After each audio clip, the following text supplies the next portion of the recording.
Terima kasih kami ucapkan kepada Ketua Prodi MKN FHUI Bapak Dr. M. Sofyan Pulungan SHMA. Tadi begitu banyak pesan yang disampaikan ya Mbak Sutra ya, bahwa ternyata keberadaan alumni ini sangat berdampak bukan hanya terhadap karir tentunya karena kita akan berjejaring ya, betul sekali, menambah networking, tapi juga ternyata berdampak kepada kesehatan yang datang dari kebahagiaan karena kita saling bersilaturahmi. Kita berikan tepuk tangan dong untuk Pak Sofyan, terima kasih banyak.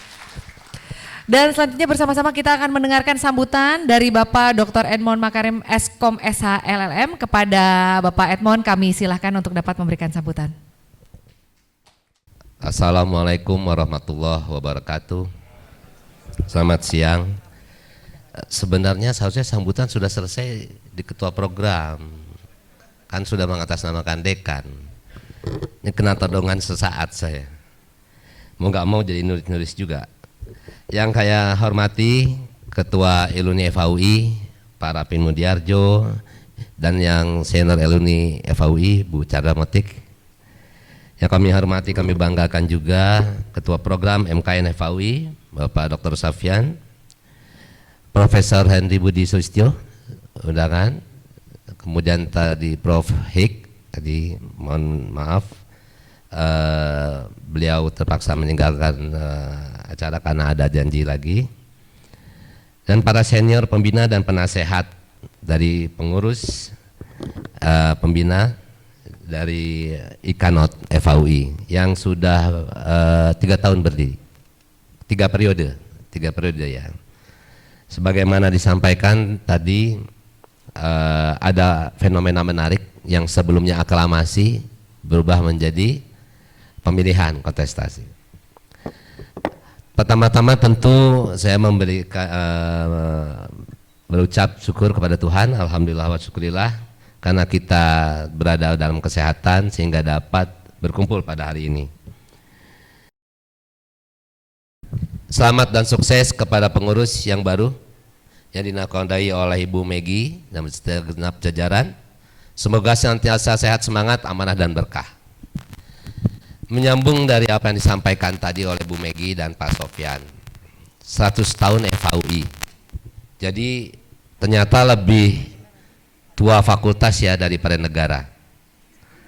Ya, negara menjelang Indonesia emas 100 tahun 2045. Berarti kalau fakultas hukum sudah emas belum? Belum bisa kita jawab. Yang biasanya aklamasi diwarnai demokrasi, tentu harusnya kan lebih baik. Kontestasi kan baik, tapi di Indonesia kadangkala itu masih menyisakan. Indonesia ini orangnya romantis, banyak yang tersisa di hati. Ya, cebong dan kampret aja juga belum hilang sekarang. Kemudian selama 100 tahun ini tentu kita semua review diri. 100 tahun masuk dunia digital, pertanyaan besar, ikatan notariat, semua berharap jadi notaris, dan menurut kajian terakhir ini sedang ada tantangan dying profession. Apa benar notaris akan digantikan oleh komputer, oleh artificial intelligence? Sebagian mengatakan iya, sebagian lagi mengatakan tentu tidak. Kenapa? Karena dia mengembangkan sainsnya sendiri. Dia tidak dikerdilkan kepada makna benda akhirnya, yaitu bukti yang otentik, tetapi kepada jaminan ilmu keautentikan itu sendiri. Sehingga fungsi dan peran notaris dari masa lalu, kini dan mendatang sama. Tantangannya adalah gimana menyadarkan kepada orang yang di luar disiplin hukum untuk mengatakan bahwa yang aman dan otentik menurut dia belum terpercaya secara hukum. Jadi layanan keterpercayaan, ya waktu itu ada Kongres Notaris UINL di Paris ya, Bu Asoya pulang, nah, baru kelihatan Bu Asoya. Terima kasih Bu Asoya. Saya lupa menyampaikan sebagai yang terhormat tadi. Kemudian Bu Aso yang ngasih buku ke saya. Ini hasil dari ada di tahun 2017 apa 2018 ya, sebelum Covid. Chapter pertama adalah Trusted Third Party. Yang kedua adalah digital deeds.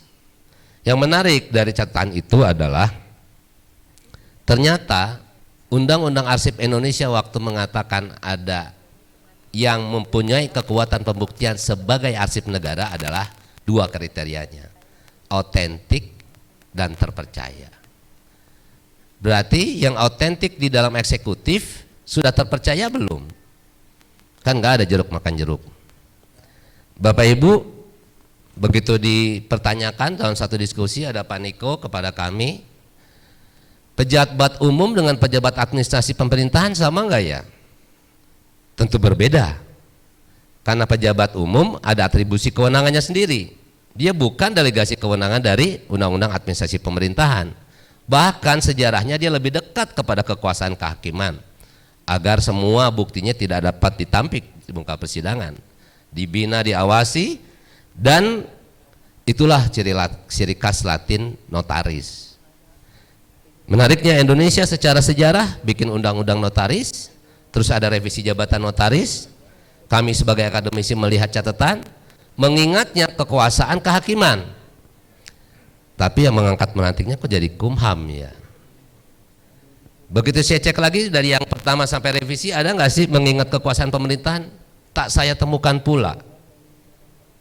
Jadi 100 tahun kita bikin undang-undang yang kita bilang ternyata dari zaman ke zaman tantangan dan peran harus kita kuatkan. Dalam satu kesempatan saya mengingatkan bahwa harusnya ada undang-undang tentang pejabat umum, di dalamnya baru ada notaris, PPAT, pejabat lelang dan seterusnya. Jadi mungkin perjuangan masih panjang. Bagaimana public trust doctrine itu diamanatkan? Kalau di bawah sumpah ada dua, administrasi pemerintahan dan pejabat umum, itulah pejabat negara. Karena definisi pejabat negara bukan di undang-undang administrasi pemerintahan kita temukan. Dan keharapan ke depan tentu semua lebih guyup. Biasa dalam kontestasi tadi saya bilang masih ada sisi romantis, tapi tantangan kita ke depan 2045, apakah benar hukum sudah menjadi supremasi di Indonesia?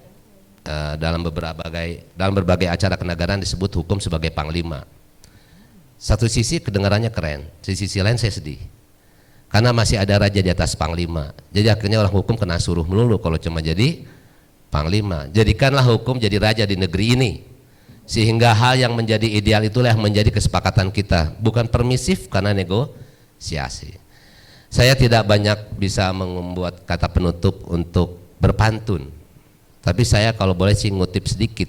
Mungkin Bapak Ibu pernah dengar pantunnya Pak Basuki almarhum yang pelawak itu. Naik kuda tanpa pelana. Jangan, nggak cakep kalau naik kuda tanpa pelana. Perih Bu. Baik, aura kasih, cendrawasih. Terima kasih. Assalamualaikum warahmatullahi wabarakatuh.